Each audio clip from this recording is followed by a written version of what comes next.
Welcome to the show after the show. What happens right after the show? Cheers. Particularly big explosion today. Yeah, a lot of potential energy in there. Ooh, yeah, building after so many. You couldn't tell, but I was clenching my fist for the whole video. Just waiting for it to go off like a rocket. Like a rocket. So this video is kind of interesting. I feel like it's a question that people have been like very upset about this particular detail. They have. And it's one of those where I think we didn't really make a video about it for a long time, mostly just because the explanation is, well, they just switched places. So someone else just taught it for a while, and then they just didn't teach it for a while. Sure. Like, I mean, there's certainly an explanation there where it's the same way that eventually, like, Snape teaches Defense Against the Dark Arts for a year, and you could be like, he was teaching Defense Against the Dark Arts. He had been with us for 20 years. And it's like, like, both of those things are true, but he was teaching potions for the 19 years. Exactly. Yeah, exactly right.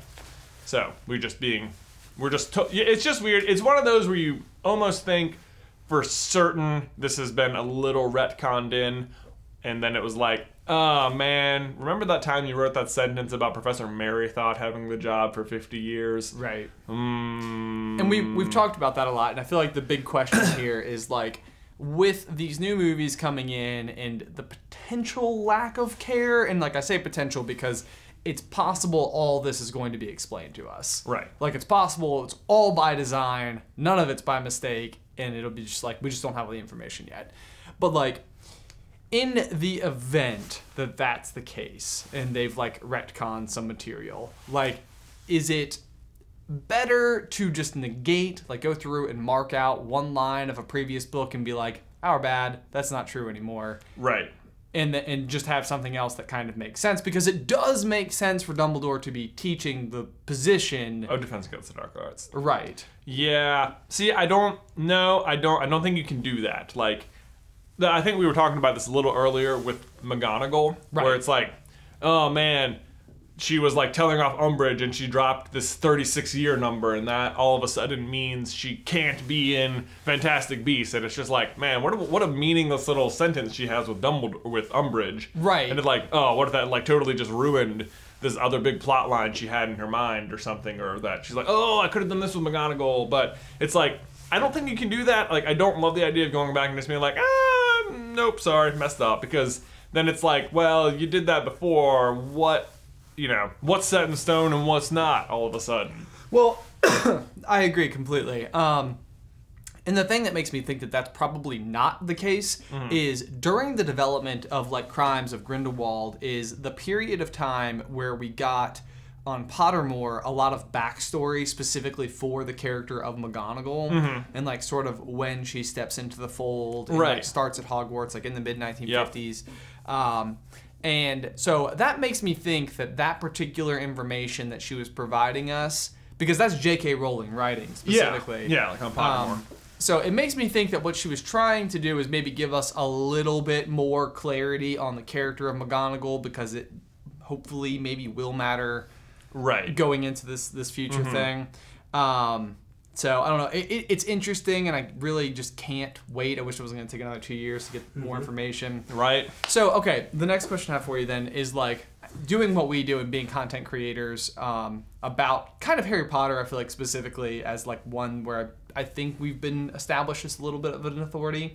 How do you feel about the thought of putting our stance out there almost as like the baseline to see whether or not other Potter fans look to us as like the, do we agree with this or do we not agree with this? Like almost tell me what my opinion is. Oh. So like if our opinion is like, we're in favor of the way things are written, we have an explanation for it, this is how we view it.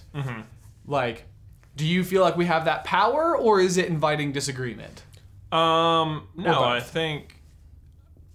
think in some way we do have that power. I think it would be, and I think more because we're on the side of like defending the story and like trying to explain how it could work and why it will work, as opposed to the like tearing stuff down side. Like, there's two different kinds of like people who might show up to a meeting, and one person's just gonna like tell you why you're wrong, and the other person, and it's like, well, okay, can you give me an alternate solution? Can you tell me more why you think this is wrong, or just that it's wrong?